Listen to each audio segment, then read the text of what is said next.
Uma facção criminosa amarrou uma mulher negra a um tronco no meio do bosque. Bastou um sinal discreto para que seu marido, um operador de elite das forças especiais, viesse atrás dela. Quando a vida de quem amamos corre perigo, não existem barreiras que nos detenham. Mas antes de mergulharmos nessa história, lembre-se de se inscrever no canal e contar nos comentários de onde está assistindo. O sol queimava a pequena cidade de Silver Lake naquela tarde sufocante de verão, levantando miragens no asfalto esfarelado. Lívia Duarte ajeitou o crachá no bolso do uniforme ao sair pela porta lateral do hospital regional. Eram quase 17 horas, e as 15 horas de plantão duplo estavam gravadas em suas olheiras profundas. Enfermeira dedicada, não abria mão da postura firme e do sorriso contido que todos reconheciam. Agora, tudo o que queria era atravessar a estrada de terra e chegar em casa, onde Jonas a aguardava. Aquele atalho de chão batido, ladeado por pinheiros, sempre parecia vazio, e naquele dia não foi diferente. Mas ao caminhar, Lívia percebeu o ronco grave de um motor se aproximando.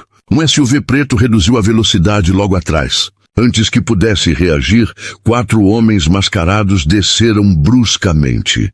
O mais alto segurou seu braço com brutalidade. "Você falou demais, enfermeira", murmurou enquanto os outros gargalhavam.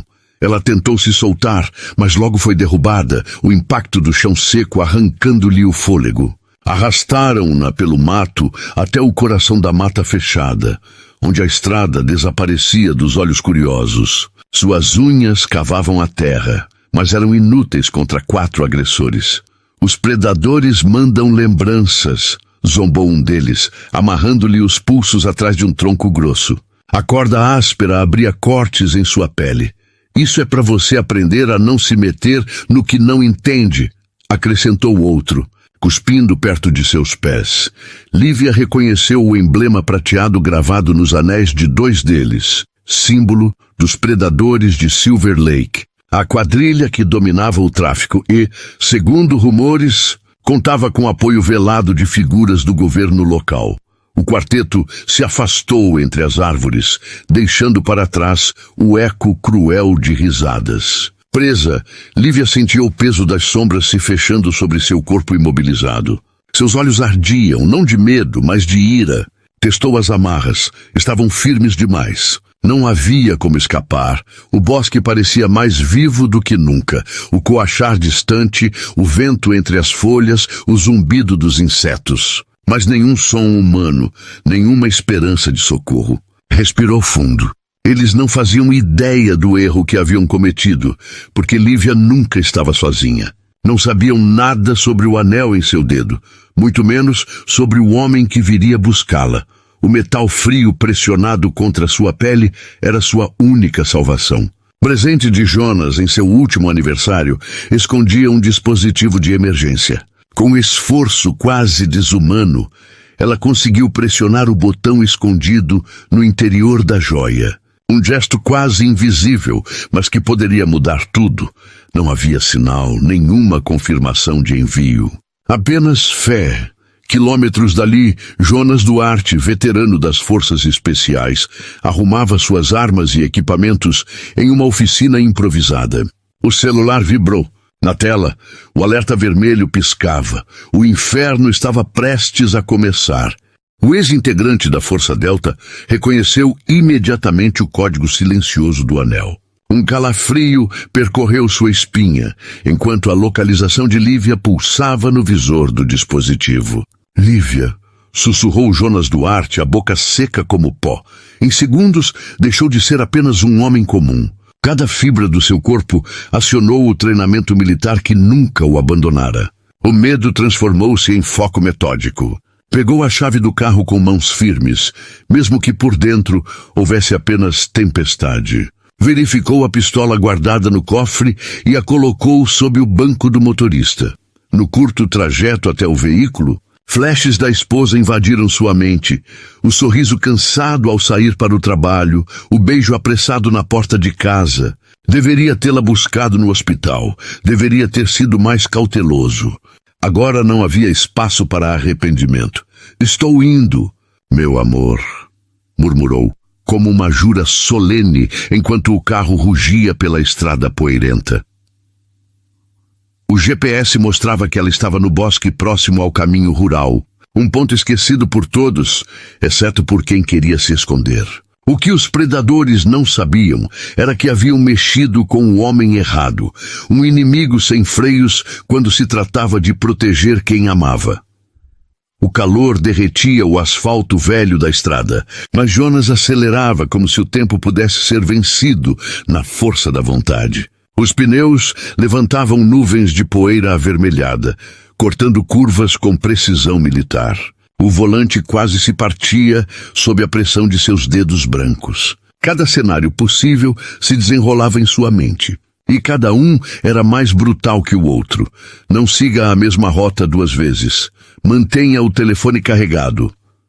Confie no instinto.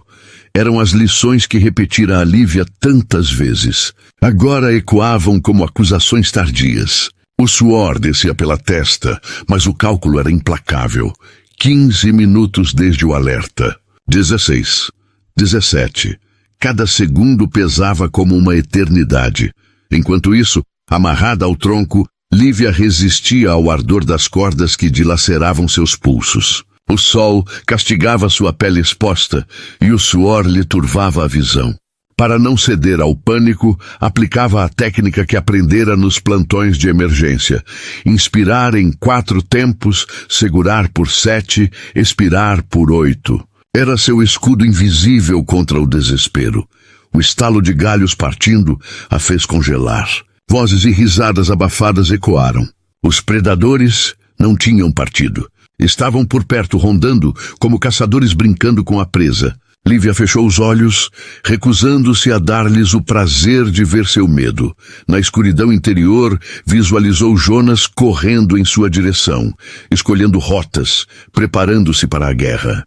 Bastava resistir alguns minutos mais. A poucos metros dali, o destino trouxe uma testemunha improvável. Dona Margarida Ferreira, vizinha idosa que voltava do mercado, dirigia devagar pela estrada de terra. Ao notar sombras suspeitas entre os pinheiros, reduziu ainda mais a velocidade, ajustou os óculos no nariz fino e, de repente, viu. 4 encapuzados arrastavam uma mulher. Seu coração quase parou. Reconheceu imediatamente Lívia, a enfermeira que sempre lhe entregava um sorriso acolhedor no posto de saúde. Margarida tremeu. Sabia que não tinha forças para enfrentar aqueles homens, mas também não poderia virar as costas. Estacionou atrás de uma curva, pegou o celular com dedos vacilantes e voltou a pé, escondendo-se atrás da vegetação. Gravou cada segundo, lágrimas borrando sua visão. Lívia sendo presa, insultos cruéis, risos perversos. Que Deus me perdoe por não fazer mais, murmurou, enviando a gravação para o grupo de moradores com uma mensagem desesperada. Enquanto isso, Jonas dirigia como se o mundo dependesse daquilo. E dependia, pois para ele, Lívia era o mundo. Abandonou o carro na entrada do bosque e avançou a pé, movendo-se como a sombra silenciosa que fora treinado a ser. Ao chegar à clareira, o silêncio tomou conta. Não havia mais gargalhadas, apenas o vento arrastando folhas e a respiração pesada da esposa. Os predadores já tinham ido, deixando a crueldade para trás. Jonas analisou o perímetro com olhos de soldado, sempre à caça de armadilhas. Quando viu Lívia amarrada, algo dentro dele quebrou e ao mesmo tempo se fortaleceu. Ela estava ferida, desidratada, mas seus olhos queimavam com uma chama indomável. Estou aqui, sussurrou puxando a faca para cortar as cordas. Lívia não chorou. Não gritou, apenas o encarou com dignidade tão profunda que o fez sentir-se pequeno diante da grandeza dela. Seu corpo podia estar debilitado, mas seu espírito era inquebrável. Com movimentos precisos, Jonas cortou as amarras. Os pulsos dela sangravam, mas ao tocar sua mão ele soube. Ainda estavam vivos, ainda estavam juntos. E para um homem como ele, isso bastava para incendiar o mundo. O contraste entre a calma de Jonas e a fúria que borbulhava em silêncio dentro dele era quase insuportável. Você está segura agora? Murmurou, examinando os pulsos dilacerados de Lívia enquanto a ajudava a se erguer. As pernas dela vacilavam, ambas após horas imobilizada, mas seus olhos guardavam a mesma chama de sempre, a força que fazia dela uma enfermeira admirada por todos no hospital. Eles não vão parar, sussurrou, a voz rouca pela sede e pelo medo contido. Nem eu, respondeu Jonas firme, como quem sela um pacto eterno. A promessa não era só de proteção, era um juramento de enfrentamento. Jonas sabia, o ataque não fora um acaso. Os predadores de Vale Escuro haviam deixado sua assinatura. No caminho de volta, o silêncio no carro era denso como concreto. Lívia fechou os olhos, tentando respirar fundo. Jonas mantinha o olhar em cada cruzamento, cada sombra. Seu retrovisor era sua trincheira. O que não sabiam é que naquele exato instante, o vídeo gravado por Dona Margarida já circulava. Na cozinha simples, mãos trêmulas seguravam o celular. A idosa havia enviado a gravação para a sobrinha na capital com uma única frase: "Desta vez, não posso me calar." O arquivo espalhou-se em questão de horas, como fogo em palha seca. Primeiro nos grupos locais, depois em páginas estaduais, até alcançar perfis de ativistas nacionais. As imagens tremidas mostravam o rosto de Lívia, as mãos amarradas, os encapuzados zombando. Era impossível olhar sem sentir náusea. Uns reconheciam a clareira. Outros identificavam os homens, apesar dos capuzes. Muitos reconheciam a enfermeira que cuidara de seus filhos e pais. O que deveria ser enterrado nas sombras tornava-se um estopim. Vale Escuro começava a despertar. A noite caiu sobre a cidade como um manto pesado, mas ninguém dormiu em paz. O vídeo circulava nos becos, nas cozinhas, nos bares. A indignação crescia como fermento. E enquanto isso, na pequena igreja da Rua das Laranjeiras, as luzes permaneceram acesas. O pastor Elias Moura, homem de 67 anos, sempre discreto, tomou uma decisão. Não haveria mais silêncio. O salão paroquial, com bancos gastos e paredes descascadas, transformou-se em refúgio. 20 rostos o encaravam quando ele falou: "Muitos de vocês não sabem, mas eu marchei em Recife nos anos 80, vi sangue e vi coragem. Não estamos diante de algo novo. Estamos diante da mesma injustiça com outro nome." Dona Margarida, na primeira fileira, rezava com o terço apertado. Ao lado dela, a jovem professora Ana Duarte anotava cada palavra, surpresa com a firmeza de quem sempre parecera contido. Nossa igreja não será apenas lugar de oração. Será abrigo, será trincheira. Elias abriu um mapa da cidade sobre a mesa de madeira gasta. O que fizeram com Lívia é só a ponta do iceberg. Os predadores contam com o medo, mas hoje o medo muda de lado. No fundo, senhoras serviam bolo de milho e café quente, espalhando um aroma doce que contrastava com a gravidade do momento. Papéis eram distribuídos. Nelas, vizinhos anotavam rotas, placas de veículos suspeitos, nomes sussurrados. "Aqui ninguém mais será silenciado", disse o pastor, sua voz ganhando força. "Nem a fé nem o medo vão nos separar." Um jovem levantou a mão. "Pastor, eles podem vir atrás do Senhor também. Essa gente não perdoa." Elias sorriu com serenidade. "Tenho 67 anos. O que eles podem tirar de mim que Deus já não tenha me dado em dobro?" A reunião avançou madrugada adentro. Estratégias surgiram, sinais de alerta, pontos de refúgio, revezamentos de vigília comunitária. Aquela igreja, antes vista como símbolo de resignação, transformava-se em quartel de resistência. Ao final, compartilharam o pão e o café, selando um pacto silencioso. A luta de Lívia e Jonas não era mais apenas deles. Agora tinha rostos, vozes, mãos calejadas. O povo carregava consigo mais que planos, carregava a certeza de que até o afeto pode ser arma contra a opressão. Na cozinha de casa, Jonas espalhou fotografias e mapas sobre a mesa, o abajur lançando uma luz amarelada sobre seu rosto fechado. Em apenas 3 dias, a cidade já não era a mesma. O quarto estava mergulhado em silêncio, interrompido apenas pelo tic-tac impaciente do relógio de parede. Elias espalhava fotografias e recortes sobre a mesa, cada imagem uma peça de um quebra-cabeça sombrio. Havia 3 noites que ele não dormia direito, vasculhando perfis em redes sociais e acionando antigos contatos militares em busca de respostas. Aqui, murmurou, ampliando uma foto no tablet. Clara se aproximou devagar, o olhar ainda marcado pela dor nos pulsos, onde as cordas haviam deixado marcas profundas.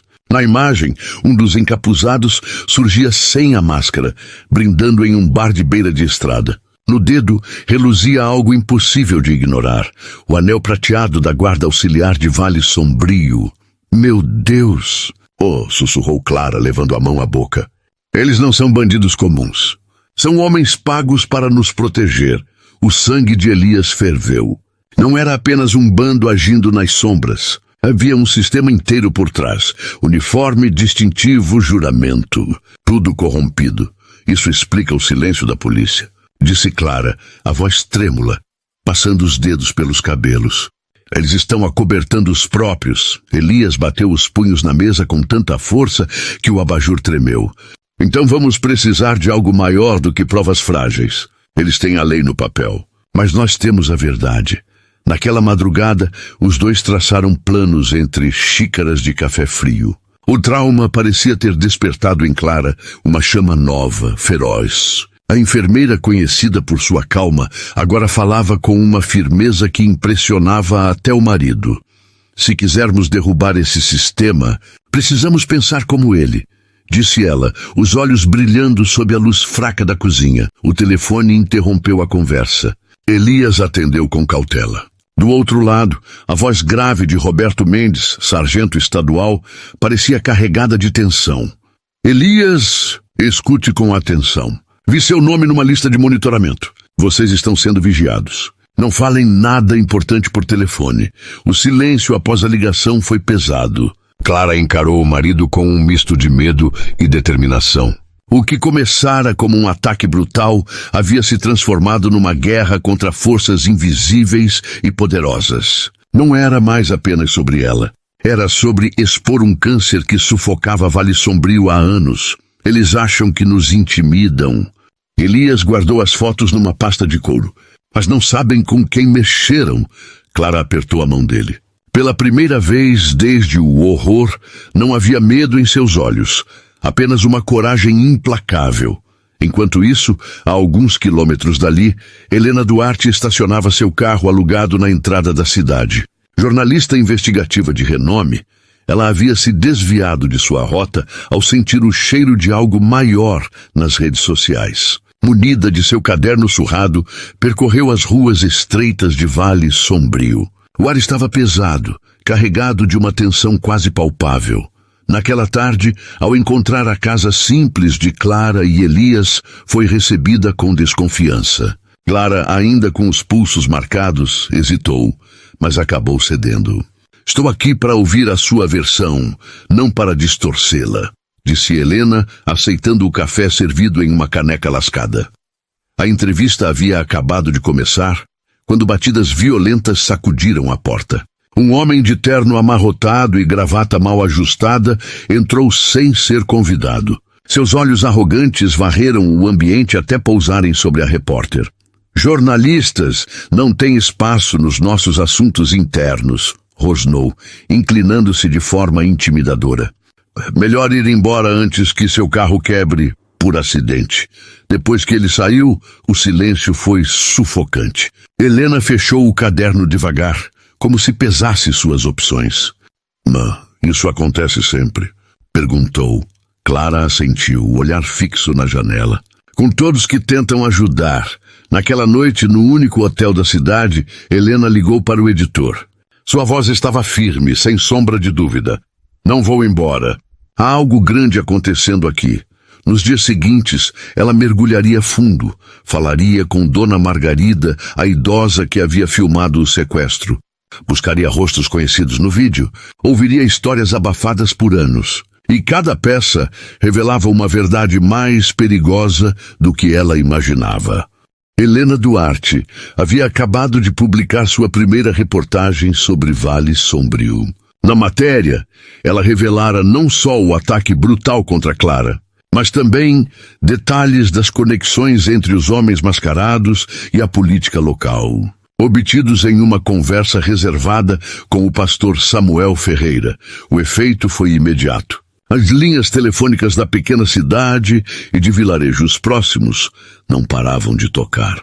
Pessoas que antes se calavam, agora ganhavam coragem para falar. Agricultores despejados, comerciantes extorquidos, jovens agredidos pela polícia auxiliar. Todos traziam histórias sufocadas pelo medo. Clara, que até então evitava se expor, viu seu nome ecoar por toda a região.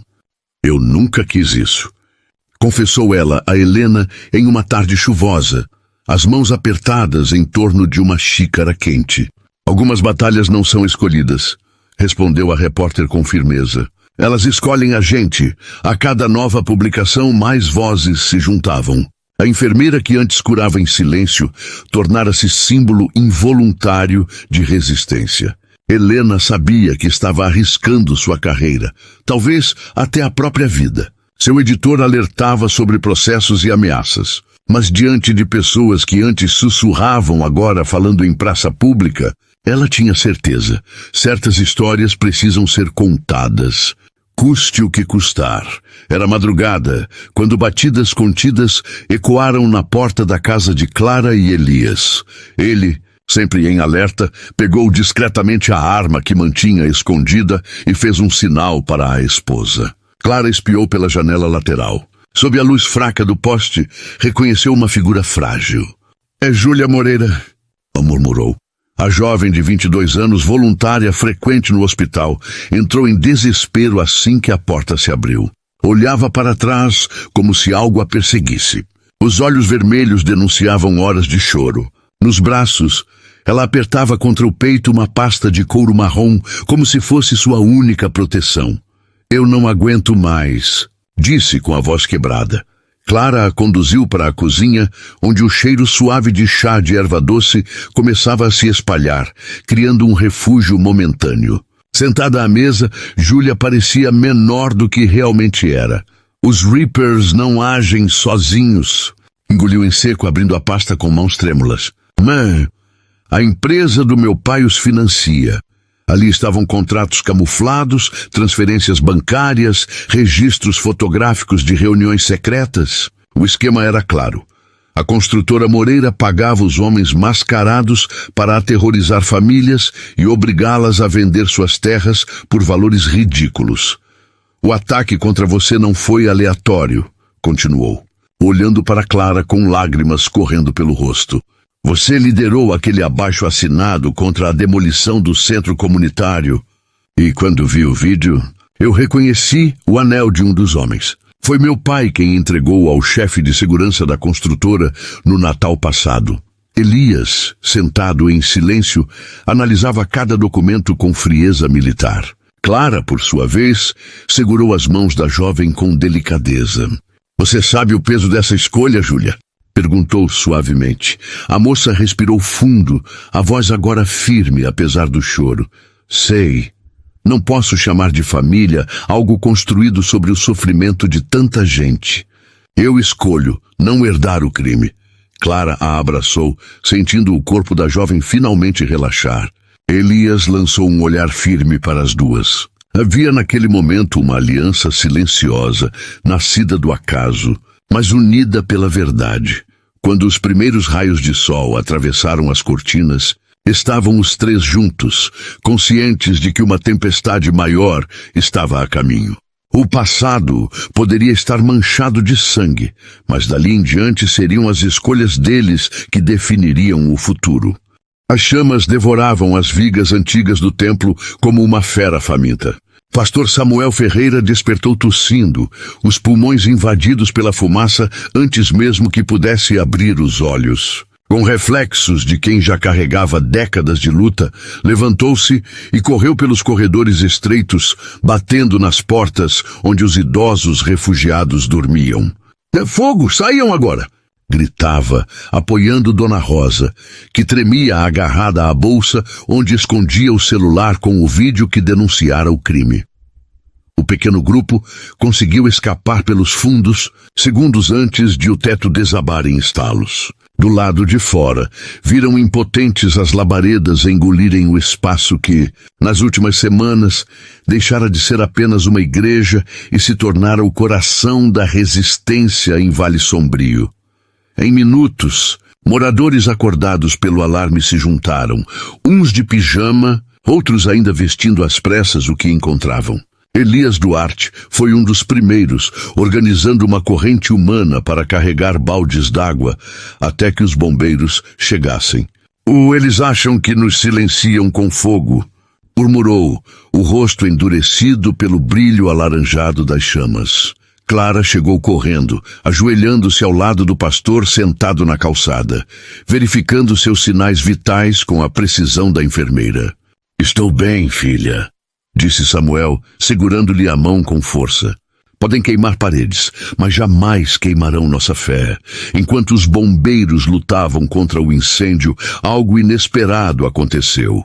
Um círculo de pessoas se formou ao redor da igreja destruída.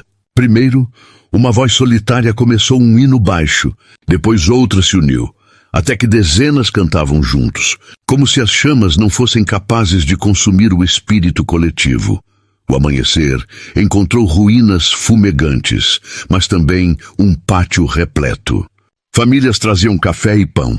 Crianças pintavam cartazes improvisados. Idosos narravam memórias de outras épocas de resistência. Foi então que Clara, sempre discreta, subiu nos degraus chamuscados da entrada. O silêncio se espalhou quando ela ergueu a voz, firme apesar das lágrimas. Eles incendiaram nossa igreja acreditando que nos dispersariam. Esqueceram que não precisamos de paredes para sermos unidos. Aqui ninguém mais será silenciado. O pátio explodiu em aplausos e gritos de apoio. O que deveria ser um golpe fatal tornava-se ali o nascimento definitivo do movimento. O fogo, em vez de destruir, havia forjado algo mais forte. Aquela mesma hora, Elias estacionava diante da delegacia estadual. Em mãos, uma pasta de couro com provas organizadas.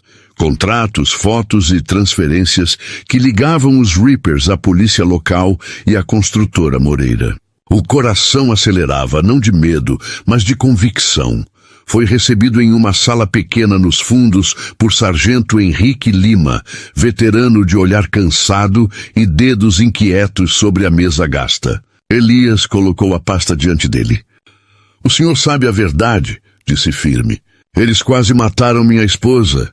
Henrique folheou os documentos, o rosto enrijecendo a cada página. Elias, atento, acompanhava cada movimento como quem lê um campo de batalha. Após minutos pesados, o policial expirou fundo. Sempre soube. Mas saber é diferente de agir. A voz carregava culpa e resignação. Passei anos vendo a corrupção envenenar tudo e calei por medo de colocar minha família em risco. Não lhe peço que seja herói, rebateu Elias. Apenas que faça seu dever. Um brilho diferente surgiu nos olhos do sargento. Talvez fosse a chance de redenção. Talvez apenas o cansaço da omissão. Fechou a pasta, guardou no cofre particular e estendeu a mão com firmeza. Vou proteger vocês. É o mínimo que posso fazer, mas nas ruas a atmosfera escurecia. Viaturas circulavam lentamente pelos bairros onde surgiam protestos. Câmeras fotografavam manifestantes. Placas de carros eram anotadas discretamente. Clara, ao sair do hospital naquela tarde, percebeu o peso do cerco. Um carro policial a seguiu por 3 quarteirões antes de desaparecer. Ela não precisava de mais provas. Sabia que agora estavam sendo caçados. As janelas de Riverstone se fecharam naquela semana, como se a própria cidade tivesse esquecido como respirar. O silêncio era espesso, cortado apenas pelo ronco dos motores de patrulhas que rondavam os bairros, registrando placas e intimidando moradores. O que antes era convivência simples nas praças e mercados, agora se transformava em um terreno minado de olhares rápidos e portas trancadas. No meio desse cerco invisível, o tenente aposentado Jonas Duarte lutava contra anos de silêncio. E foi na praça principal que a chama da resistência brilhou mais forte. Centenas se reuniram em protesto pacífico, erguendo cartazes contra o céu pesado. Elisa Andrade estava à frente, o rosto cansado, mas os olhos firmes como nunca. Ao lado dela, seu marido Jonas mantinha a mão entrelaçada à dela, escaneando a multidão com reflexos de soldado. Justiça para todos. Ecoavam as vozes, multiplicadas como trovão. O pastor Mateus Nogueira entoava orações, enquanto Dona Gertrudes distribuía garrafas d'água. Mas a calmaria durou pouco. Viaturas chegaram em disparada, portas batendo, policiais armados. À frente, o delegado Henrique Braga, fiel ao empresário corrupto Lúcio Farias, apontou o dedo como uma sentença. Prendam aquele homem. Está incitando o terrorismo. Jonas não resistiu quando foi derrubado no asfalto por 3 oficiais. Seu olhar, mesmo preso contra o vidro da viatura, buscou o de Elisa. Não havia medo ali, apenas um código silencioso. Continue. Os celulares erguidos registraram cada detalhe. A jornalista Ana Torres, transmitindo ao vivo, denunciava em tempo real. Estamos testemunhando abuso de autoridade em plena luz do dia. Quando a viatura partiu, um silêncio pesado recaiu sobre a praça. Elisa respirou fundo e, pela primeira vez, sua voz não tremeu. Eles podem levar um de nós, mas jamais levarão todos nós. O grito virou coro. Uma onda de resistência rompeu a praça. Naquela mesma noite, a casa de Mateus, transformada em quartel improvisado após o incêndio da igreja, ficou lotada. Elisa, agora no centro, distribuía tarefas como uma comandante em campo. Precisamos de advogados. Precisamos da imprensa. Precisamos de provas. Cada um de vocês tem um papel. Ana Torres projetava os vídeos já virais. Ao lado, a estudante de direito Natália Farias expunha as violações constitucionais cometidas pela polícia. Enquanto a cidade dormia, Riverstone despertava. Elisa, que antes apenas curava feridas no hospital, agora curava uma comunidade inteira. O medo que aprendia se transformara em voz, em fogo. No lugar da mulher que um dia fora amarrada a uma árvore, surgia uma líder que faria tremer os alicerces da cidade. E então, naquela noite silenciosa, o som de passos militares quebrou a calma. 4 homens atravessaram o quintal dos Andrade. Elisa reconheceu de imediato um rosto marcado.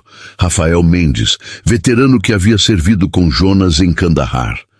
Ele e outros 3 ex-integrantes da Força Delta o abraçaram com força. Não trouxeram apenas solidariedade, trouxeram experiência. Ninguém toca na família de um irmão de armas e fica impune, disse Rafael, colocando sobre a mesa uma pasta abarrotada de fotos e relatórios. Haviam passado dias rastreando encontros secretos. Em uma das imagens, o xerife Antônio Ribeiro aparecia recebendo envelopes do empresário Lúcio em um posto de gasolina afastado. Em outra, o mesmo homem apertava a mão de líderes dos Black Vultures, o grupo criminoso que aterrorizava a cidade. Elisa sentiu um nó na garganta. Ali estava a prova. Mas junto dela também o peso. Agora não havia mais volta. O homem que certa vez a amarrara a uma árvore, agora surgia fardado, servindo atrás do balcão da própria delegacia. Não estamos enfrentando apenas uma quadrilha, explicou Jonas Duarte, enquanto os veteranos abriam um mapa da cidade sobre a mesa da cozinha. É um sistema inteiro. Pontos estratégicos foram marcados, rotas de fuga riscadas, locais seguros destacados. A notícia de que ex-militares haviam chegado se espalhou por Riverstone como fogo em palha seca. Dona Gertrudes foi a primeira a bater a porta, carregando uma panela de caldo quente. É para quem nos protege, disse ela, com um sorriso firme apesar da idade. Em 2 dias, a casa dos Andrade se transformou em quartel improvisado. Elisa, usando sua experiência como enfermeira, Passou a treinar 15 vizinhos em primeiros socorros e técnicas de estabilização de feridos. No quintal, Jonas e os veteranos se revezavam ensinando defesa pessoal. Não estamos formando um exército, explicava Elisa às mulheres reunidas na sala. Estamos formando uma comunidade que sabe se proteger. As noites ganharam outro ritmo. Grupos de vigília caminhavam em trios, celulares prontos para filmar qualquer abordagem suspeita. No improvisado centro comunitário na garagem de Paulo Soares, um advogado voluntário ensinava direitos básicos em caso de detenção. A tensão, porém, era palpável. Carros da polícia desaceleravam diante das casas dos envolvidos. Telefonemas anônimos com ameaças se tornaram rotina. Mas pela primeira vez, os moradores não se sentiam sozinhos. Eles têm armas e distintivos, murmurou um rapaz nervoso. Durante uma reunião, Elisa segurou a mão dele com firmeza. E nós temos algo mais poderoso. Uns aos outros. Isso eles nunca vão tirar. Foi então que um bilhete anônimo deslizado sob sua porta mudou tudo. Ao ler, seus dedos tremeram. Os Black Vultures planejavam destruir todas as provas, arquivos, gravações, documentos, jogando tudo no fundo da pedreira abandonada na noite seguinte. Precisamos agir rápido, disse Elisa, entregando o papel a Jonas. Ele assentiu. Mas seus olhos endureceram. O problema não é chegar lá, é saber quem está realmente do nosso lado. A enfermeira sabia. Riverstone havia virado um tabuleiro perigoso, cheio de peças infiltradas. Vizinhos que antes dividiam café agora desconfiavam uns dos outros. O medo soprava nos becos. Naquela tarde, Elisa reuniu poucos aliados no porão de Dona Gertrudes. A idosa servia chá enquanto observava rostos com atenção. Paulo Soares ainda usava o uniforme de sargento, arriscando tudo. A jornalista Ana Torres anotava detalhes discretamente. Já Natália Farias, com olheiras pesadas, evitava falar sobre o pai. Ninguém saberá o plano inteiro, decretou Elisa. Cada um só terá sua parte. Mensagens passaram a circular em códigos. Jonas estruturou um sistema de verificação dupla para cada informação recebida. Um erro significaria perder provas, ou vidas. Naquela noite, Elisa não conseguiu dormir. Sentada na varanda, girava um anel de emergência no dedo, lembrando-se do conselho da avó. Quando a verdade é sua única arma, proteja-a com a própria vida. No dia seguinte, celulares descartáveis vibraram com instruções codificadas. Carros foram posicionados, microcâmeras testadas e escondidas. O plano feito em fragmentos tomava forma. Ao cair da tarde, o pastor Mateus ofereceu uma prece silenciosa enquanto o grupo partia. Ninguém sabia quantos inimigos os esperavam na pedreira, só que precisavam chegar antes. Elisa guardou no bolso uma foto de Jonas.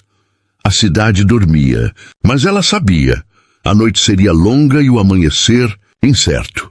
Sob a lua encoberta por nuvens, Elisa, Natália e o sargento Paulo se posicionaram na entrada da pedreira. Ao redor, um grupo pequeno de voluntários esperava em silêncio. O plano estava armado. Agora, cada respiração parecia anunciar que algo inevitável se aproximava. Cada detalhe havia sido revisado ao extremo para que nada desse errado. Todos com os celulares carregados, murmurou Elisa, ajustando o dispositivo no bolso do casaco. O som do cascalho estalando sob as botas ecoava no silêncio da pedreira. O cheiro de terra úmida se misturava ao odor metálico da água parada do lago. O sargento Paulo Soares posicionou 3 voluntários em pontos estratégicos, garantindo visão completa da área. Lembrem-se, nada de heroísmo hoje. Apenas registrem tudo, orientou sua voz firme, denunciando décadas de experiência.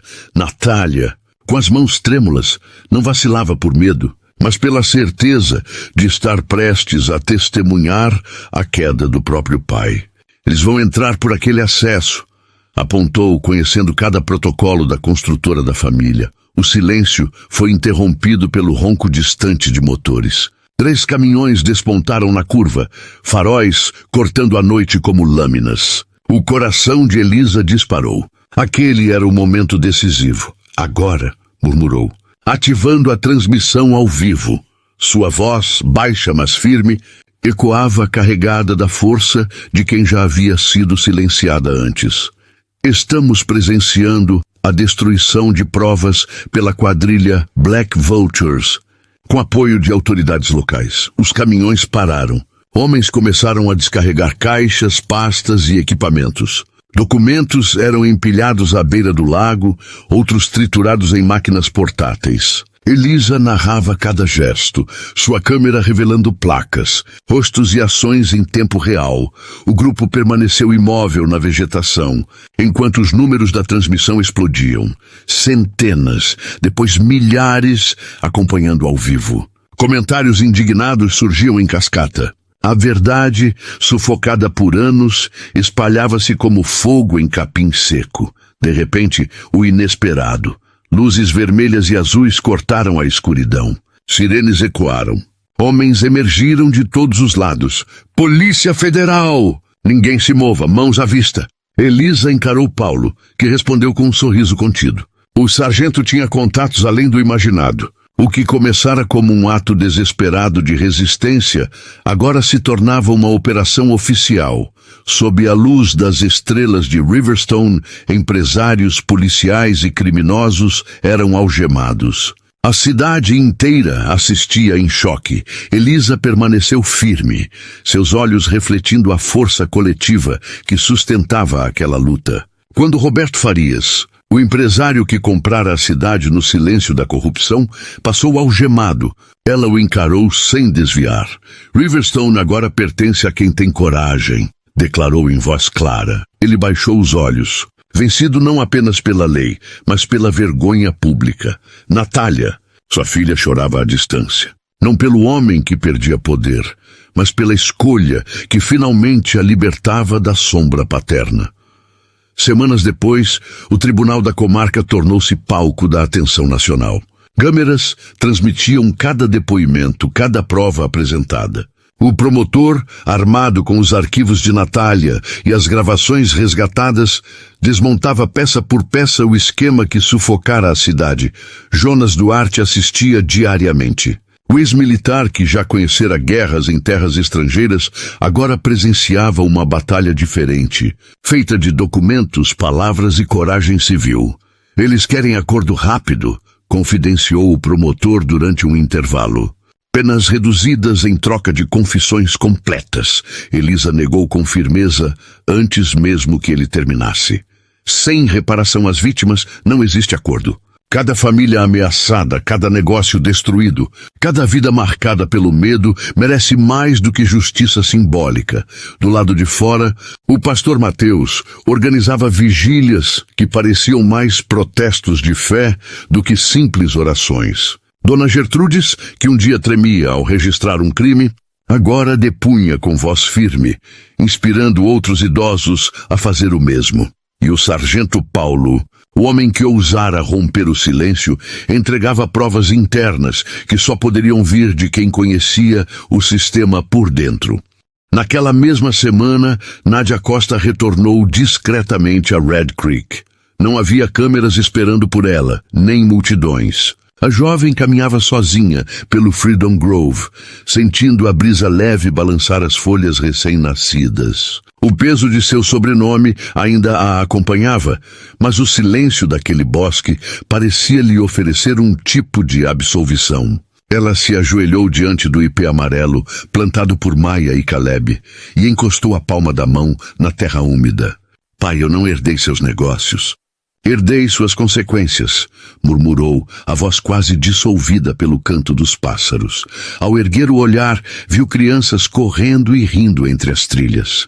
Uma delas parou diante dela e apontou para a placa ao lado da árvore. Essa aqui é sua? Perguntou com inocência. Nádia sorriu de leve, engolindo o nó na garganta. Não. Mas eu espero que um dia seja. Do outro lado da cidade, o julgamento ainda reverberava. Nos corredores da comarca, promotores e defensores citavam o caso Red Creek como referência de resistência comunitária.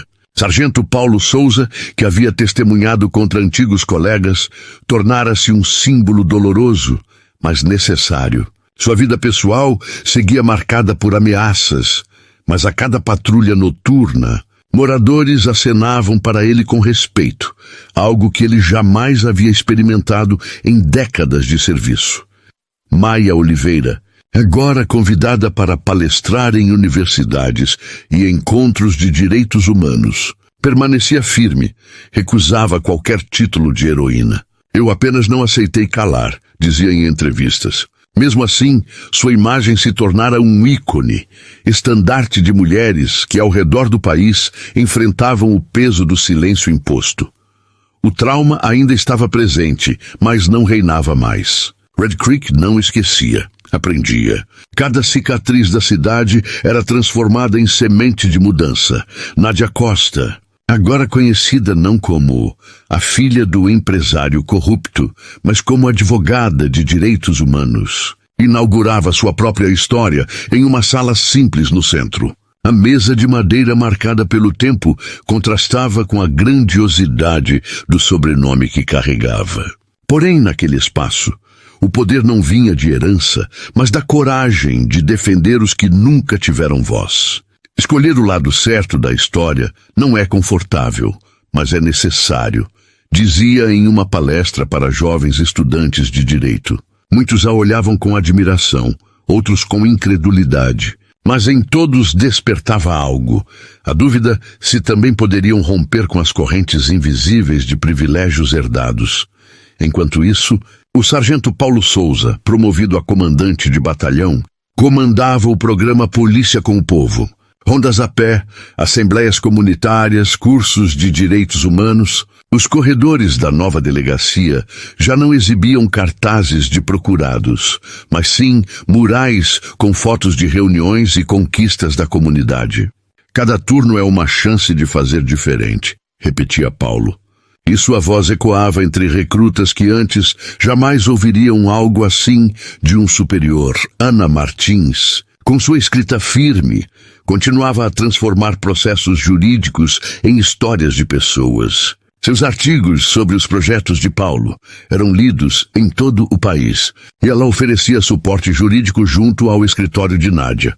Ao lado delas, Maia Oliveira e Caleb Duarte reforçavam o elo entre sobrevivência e esperança.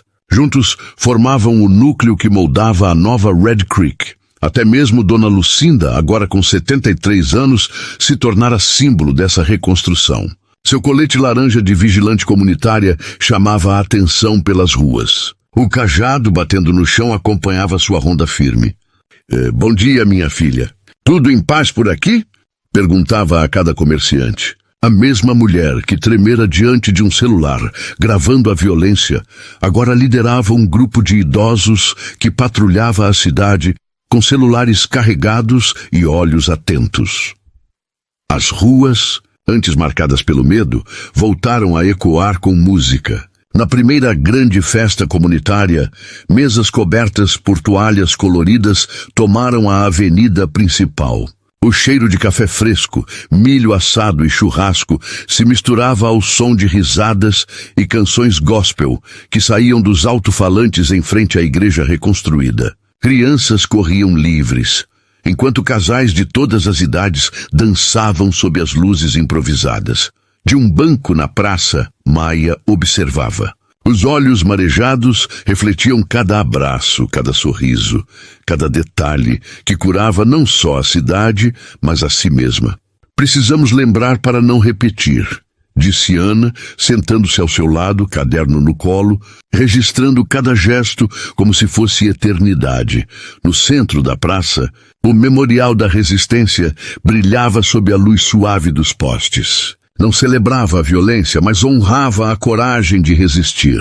E a cada nova conquista coletiva, a aprovação de uma lei local, a inauguração do Centro de Apoio às Vítimas, a formatura da primeira turma de defensores comunitários, uma placa era adicionada ao monumento. O trauma ainda estava ali, mas transformado. Red Creek já não era a cidade silenciada pela opressão, mas um território que aprendeu a reescrever sua própria história, com coragem, memória e esperança. Meses depois, o Freedom Grove recebeu sua cerimônia mais simbólica. No centro do bosque, uma escultura foi inaugurada, 2 mãos entrelaçadas erguendo uma tocha. Na base, gravadas em metal, as palavras: "Aqui a verdade floresceu". Maia, Paulo, Joaquim, Lucinda, Ana e até Nádia estavam presentes. Cada um em silêncio diante da chama eterna que fora acesa ao pé da escultura. Não havia discursos inflamados. Apenas a certeza de que Red Creek jamais voltaria a ser sufocada pela escuridão. Naquela noite, enquanto o vento espalhava pétalas amarelas pelo chão, Ana Martins escreveu em seu diário a frase que encerraria o epílogo de seu livro. O poder nunca esteve apenas nas armas, nem nas instituições, nem nas mãos dos poderosos. O poder estava e sempre estará em cada pessoa que decide não se calar diante da injustiça. E assim, Red Creek, uma cidade antes marcada pelo medo, tornava-se sinônimo de coragem.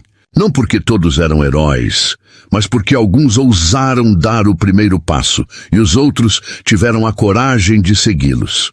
O trauma ainda existia, como uma cicatriz que lateja quando o tempo muda. Mas Red Creek aprendera a transformar luto em celebração, medo em vigilância amorosa e silêncio em música.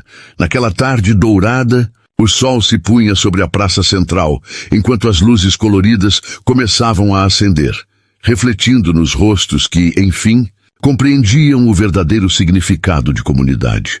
Maia Oliveira passava os dedos sobre a placa memorial recém-instalada. O bronze aquecido pelo sol parecia vibrar como um coração vivo, pulsando com a energia de tudo o que havia sido conquistado. Mas, para que nunca esqueçamos o preço da liberdade, lia em voz baixa a inscrição que eternizava não apenas a sua luta, mas a de toda a cidade. 3 anos haviam se passado desde o bosque. A enfermeira, antes vítima do silêncio e da violência, agora liderava o programa Mulheres em Movimento, reunindo jovens líderes no centro comunitário erguido no lugar da igreja destruída. Ali, ela ensinava que resistência verdadeira nasce da junção entre empatia, estratégia e amor incondicional pela coletividade. O medo só vence quando estamos sozinhos. Nossa força está na rede que construímos, dizia, enquanto servia café em canecas feitas por artesãos locais. Do outro lado da cidade, Caleb Duarte havia transformado uma loja abandonada em um centro de autodefesa comunitária. Suas aulas iam além dos golpes e posturas. Eram lições de confiança, dignidade e pertencimento. Não formamos guerreiros, formamos cidadãos que sabem seu valor, repetia a cada turma, diante de crianças, mulheres e idosos, que saíam dali mais erguidos que quando chegaram. Nas manhãs de domingo, Maia e Caleb caminhavam juntos pelo Freedom Grove, o bosque replantado, onde antes reinara o terror. Agora, entre árvores jovens e flores silvestres, ecoavam risadas de crianças, passos lentos de idosos e cantos comunitários. O pastor Joaquim, de barba branca e mãos firmes, organizava mutirões de plantio que se tornavam rituais de memória e renascimento. É verdade, Red Creek ainda carregava cicatrizes. Algumas casas tinham marcas de tiros. Certos diálogos ainda eram interrompidos por silêncios pesados. E o nome dos Reapers às vezes surgia como sussurro desconfortável. Mas o medo já não governava. As festas populares haviam voltado com força total, reunindo música, sabores e danças que celebravam a diversidade. Agora, motivo de orgulho.